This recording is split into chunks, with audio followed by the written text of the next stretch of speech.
Olá, seja mais uma vez muito bem-vindo ao nosso canal. Hoje nós vamos conversar sobre a igreja como o corpo de Cristo. Acompanha com a gente.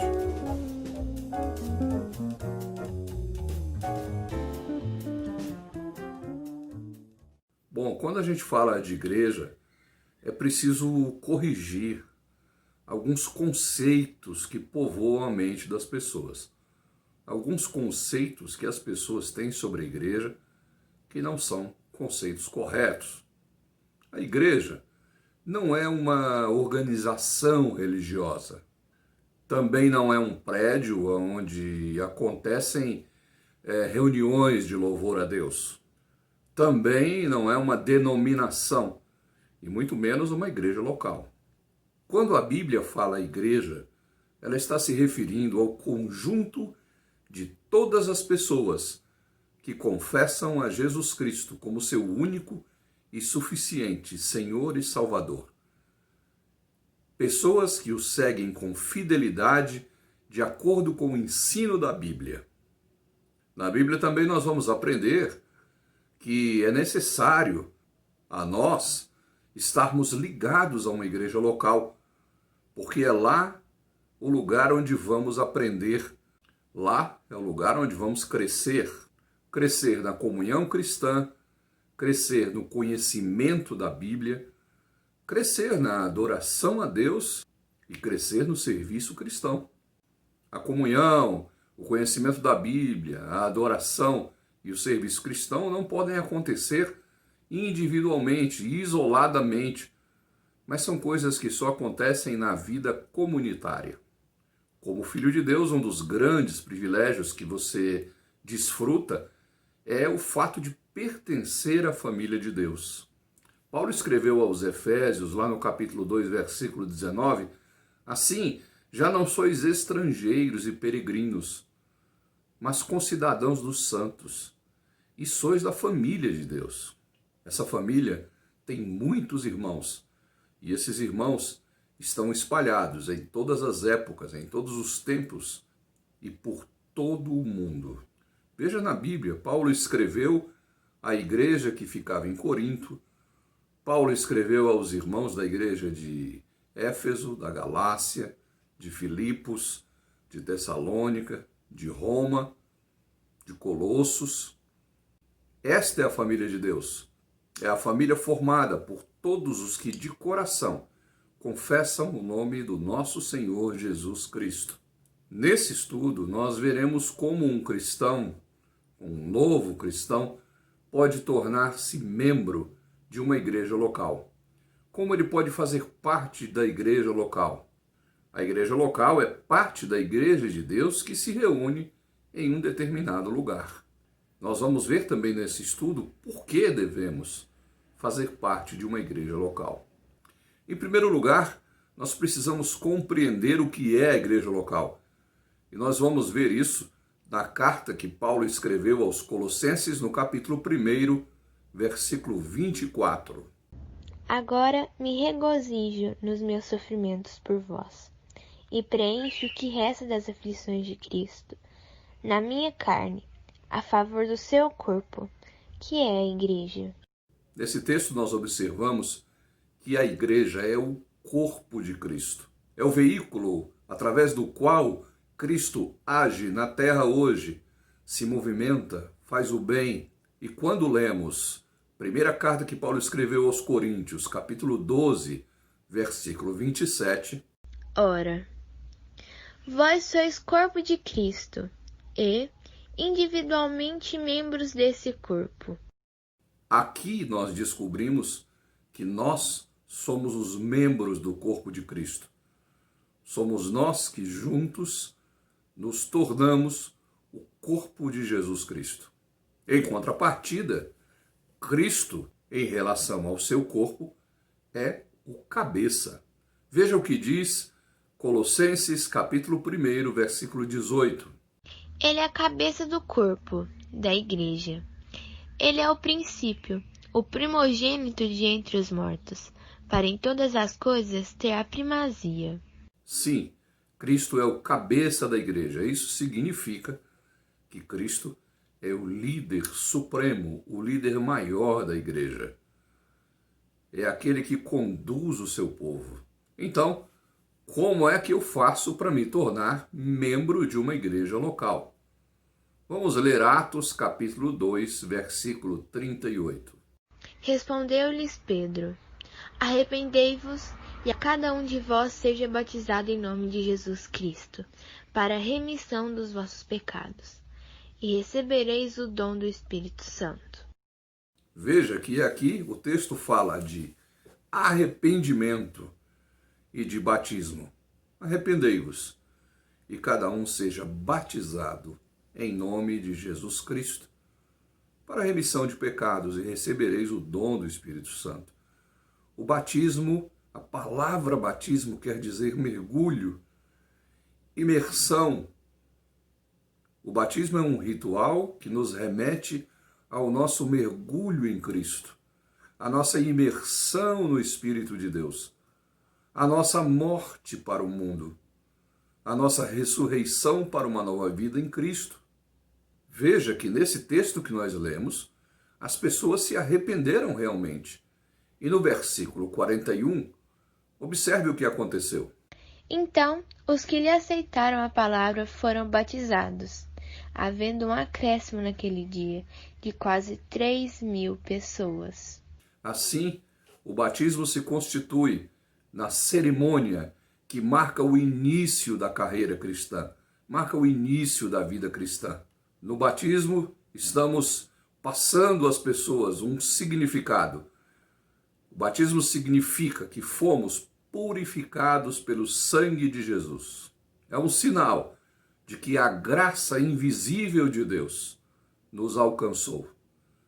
Que o amor de Deus, em forma de graça, porque é pela graça que somos salvos, esse amor, essa graça nos alcançou. Isso é representado no batismo. Veja em Atos capítulo 8, versículo 12, quando Filipe pregou ali a palavra da salvação, quando ele pregou o evangelho, veja o que aconteceu.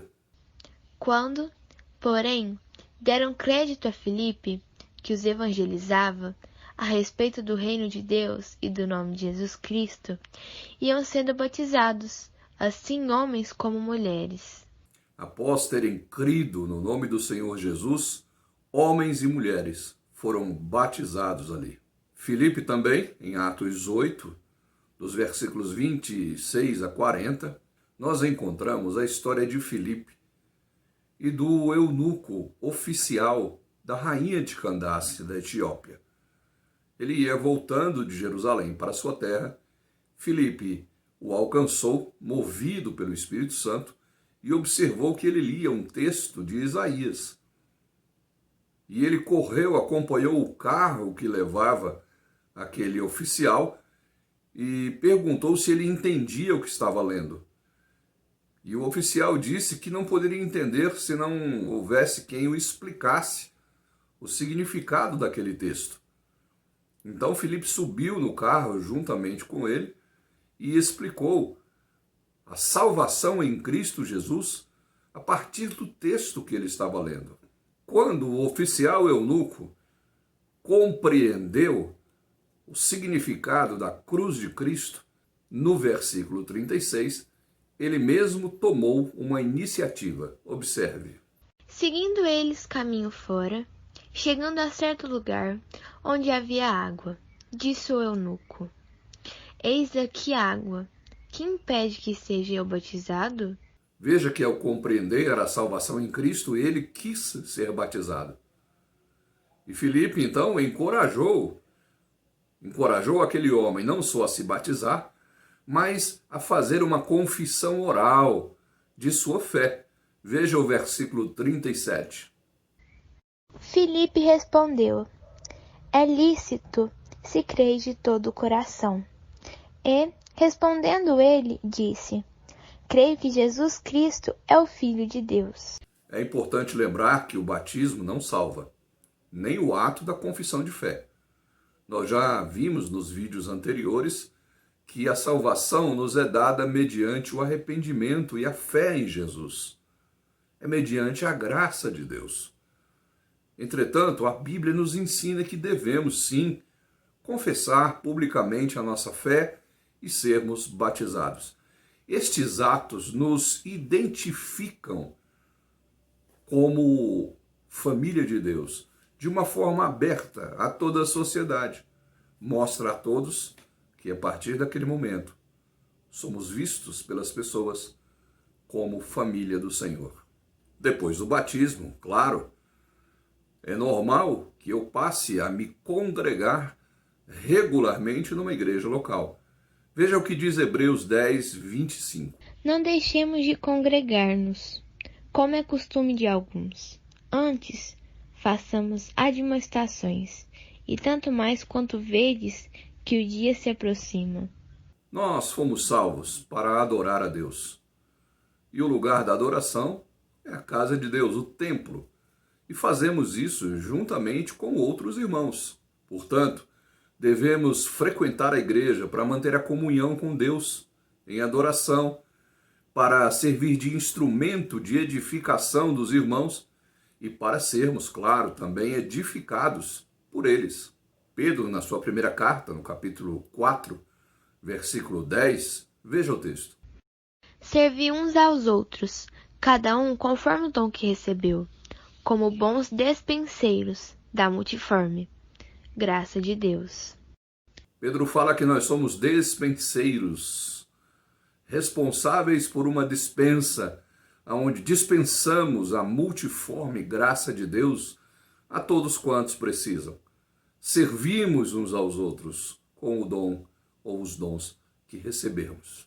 Lá em Atos capítulo 2, versículo 42, há uma descrição de como agiam os membros da igreja primitiva, das primeiras igrejas, da primeira igreja que começou a se congregar para louvar e engrandecer o nome do Senhor. Veja o texto. E perseveravam na doutrina dos apóstolos, e na comunhão, no partir do pão e nas orações. Essa igreja começou a se congregar logo após o Pentecostes. E eles agiam em comunhão, eles agiam com perseverança, perseverando na doutrina, no partir do pão e nas orações. Além do batismo, há uma outra coisa que a Bíblia também institui como prática regular. É a ceia do Senhor, a Santa Ceia. Ela foi celebrada pela primeira vez durante a Páscoa, na última noite antes da morte de Jesus. Esta ceia está descrita lá em Mateus, capítulo 26, versículos 26 a 30.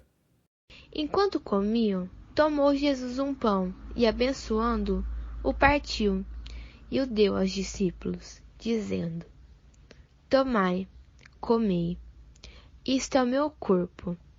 A seguir tomou um cálice e, tendo dado graças, o deu aos discípulos, dizendo: Bebei dele todos, porque isto é meu sangue, o sangue da nova aliança, derramado em favor de muitos, para a remissão de pecados. E digo-vos que desta hora em diante não beberei desse fruto da videira, até aquele dia em que o hei de beber novo, convosco no reino de meu Pai. E, tendo cantado um hino, saíram para o Monte das Oliveiras. Paulo também repete essa instrução para a igreja de Corinto na sua primeira carta aos Coríntios, capítulo 11, versículos 23 a 26. Vamos ouvir também esse texto. Porque eu recebi do Senhor o que também vos entreguei, que o Senhor Jesus, na noite que foi traído, tomou o pão, e tendo dado graças, o partiu e disse: Isto é o meu corpo, que é dado por vós. Fazei isto em memória de mim. Por semelhante modo, depois de haver ceado, tomou também o cálice, dizendo: Este cálice é a nova aliança no meu sangue. Fazei isto todas as vezes que o beberdes em memória de mim. Porque todas as vezes que comerdes este pão e beberdes o cálice, anunciais a morte do Senhor, até que ele venha. Nesses textos que nós vimos e ouvimos, nós compreendemos que o pão significa o corpo de Cristo e o vinho significa o seu sangue derramado por nós.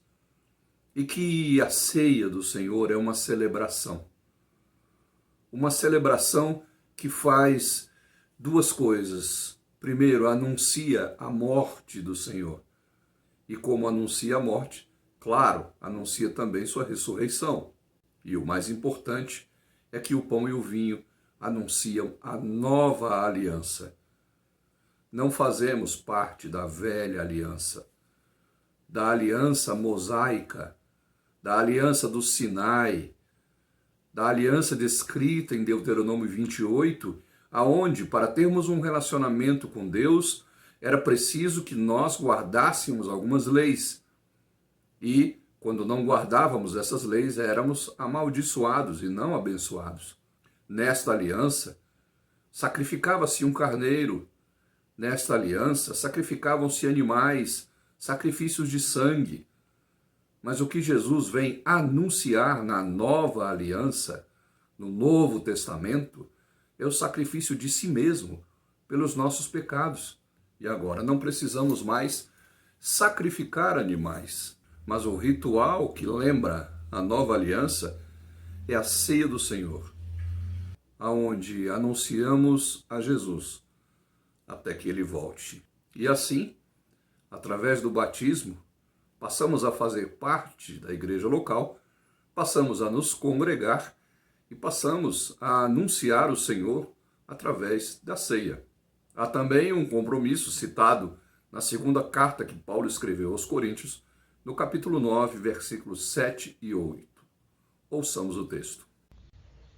Cada um contribua segundo tiver proposto no coração, não com tristeza ou por necessidade, porque Deus ama a quem dá com alegria. Deus pode fazer-vos abundar em toda graça, a fim de que, tendo sempre, em tudo, ampla suficiência, superabundeis em toda boa obra.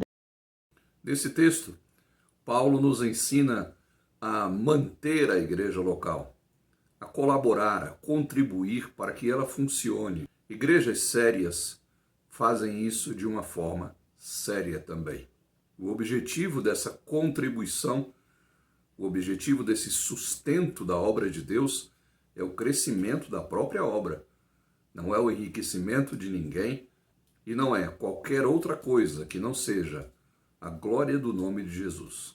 Agora que você já sabe o que é fazer parte de uma igreja local, como fazer parte e por que deve fazê-lo, observe o que Paulo escreveu à igreja de Tessalônica, na sua primeira carta aos Tessalonicenses, capítulo 1, versículo 3. Recordando-nos diante do nosso Pai, da operosidade da vossa fé, da abnegação do vosso amor e da firmeza da vossa esperança em nosso Senhor Jesus Cristo.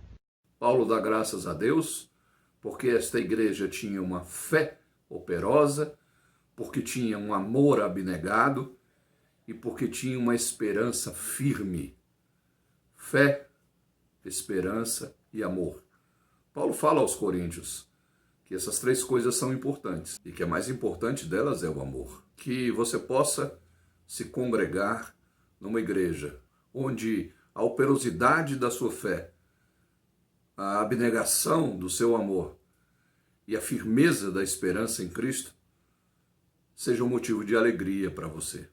Vamos ler o nosso último texto, que está em Mateus, capítulo 28, versículos 18 a 20, e ali nós vamos observar qual a missão principal da igreja.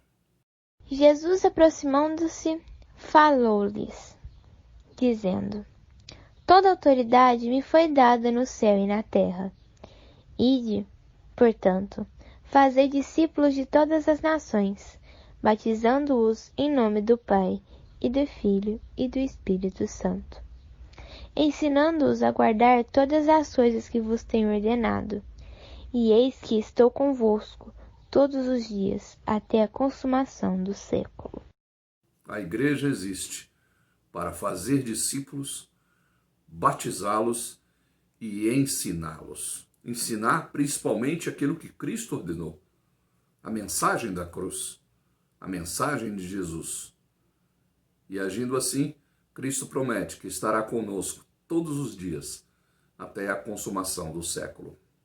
Que você possa se envolver com uma igreja bíblica, com uma igreja séria, não com pseudo-igrejas de pseudos-evangelhos, de falsos mestres, falsos apóstolos que têm surgido nesses últimos tempos, mas que você se envolva com alegria numa igreja onde você possa crescer na fé, na esperança, no amor, ser edificado e edificar, fazer discípulos e batizar.